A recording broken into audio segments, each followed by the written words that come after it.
Hello and welcome back to Shakesyear. We are working on the second Maiden's tragedy, and we get to hear from Wife today in Act 1, Scene 2. She is sometimes also known as Anselmus' wife because that's who she is. She's married to Anselmus.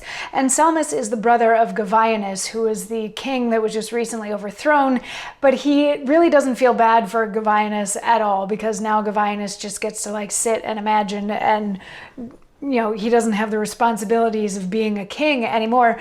But Anselmus is a little bit now concerned that maybe his wife isn't as chaste as he thought she was or maybe wants her to be. So he asked his friend Votarius to please flirt with his wife to see if she has remained faithful because she's actually faithful to Anselmus, or if she has remained faithful just because she hasn't had an opportunity to be unfaithful. So Votarius very begrudgingly agreed to do this, and Anselmus sort of slunk off to hide in a bush so that they wouldn't know that he was eavesdropping on them. But he's nearby for this whole thing when Wife enters and she asks Votarius, she's like, have you seen my husband lately? And he's like, no, he just left. And she's like, was there anybody with him? He's like, no, he was by himself. And she's like, he's grieving so much for his brother. It's really concerning to me. And Votarius is like, see, she's just thinking about him. And then he's like, yes, we're all supposed to grieve and mourn and pay respects, especially when something happens to one of our loved ones. He's supposed to take that sort of thing seriously. And Wife says, yet, sir, there is a date set to all sorrows. Nothing is everlasting in this world. Your counsel will prevail. Persuade him, good sir, to fall into life's happiness again and leave the desolate path. I want his company. He walks at midnight in thick shady woods where scarce the moon is starlight. I have watched him in silver nights when all the earth was dressed up like a virgin in white innocent beams, stood in my window, cold and thinly clad, to observe him through the bounty of the moon that liberally bestowed her graces on me. And when the morning dew began to fall, then was my time to weep. He has lost his kindness, forgot the way of wedlock, and become a stranger to the joys and rights of love. He's not so good as a lord ought to be.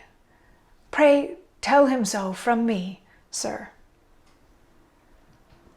So what she's saying here, there's sort of a lot to unpack in this monologue. She's like, yes, I understand that he should be upset for his brother who was recently overthrown, but we all need to get on with our lives at some point. And then she's like, he'll listen to you. Can you please tell him to try cheering up again because I miss him. She's like, I watch him. And this is the part that's really interesting. First of all, there's the phrase, when scarce the moon is starlight, which is a lovely misunderstanding of how astronomy works that just tickles me.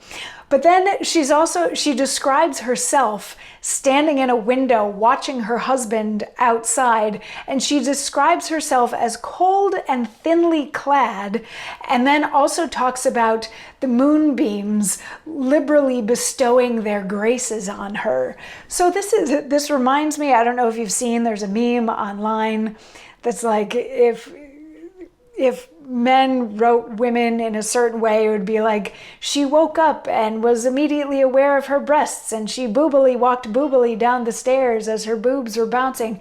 It reminds me of something like that, where she's sitting there describing herself not wearing a whole lot of clothes, but very highlighted by the moonlight. Like there's something there. And why is she saying specifically that to specifically Votarius?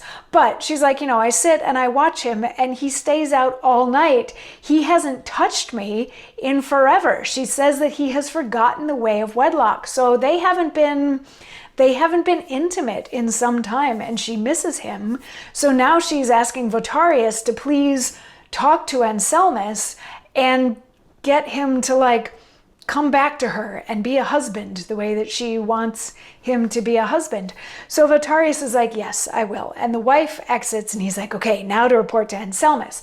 But Anselmus, remember, was just right over there listening in. And he has a little aside where he's like, that was flirting. That, like, there was nothing in that even resembled flirting. There was nothing tempting in any of that. Like, if that's what he thinks flirting is, like, what? So he comes out and Votarius is like, hi. And Anselmus is like, how did it go? And Votarius is like, your wife is 1000% honest and faithful and chaste. And Anselmus is like, liar, you're a liar. I heard it all. You betrayed me. You didn't do what I asked. You're untrustworthy. I'm going to have to find somebody else to flirt with my wife. And Votarius backtracks and he's like, I'm sorry. I didn't mean to offend you. But this is sort of a weird position you've put me in. And Anselmus is like, okay, fine. I accept your apology, but what I'm going to do now is I'm going to like leave town for a few days so that you can like legit work your magic, work your moves, like build something up, try to make this, try maybe over the course of a couple days to seduce her. So maybe it's not quite so on the spot and you're like not so nervous, that kind of thing. So they agree that he'll do that, and Anselmus is like, all right, I'm going to go get my horse, and he heads off, and Votarius is going to have some thoughts on his new situation that we will hear in tomorrow's monologue. So I will see you then. Mwah.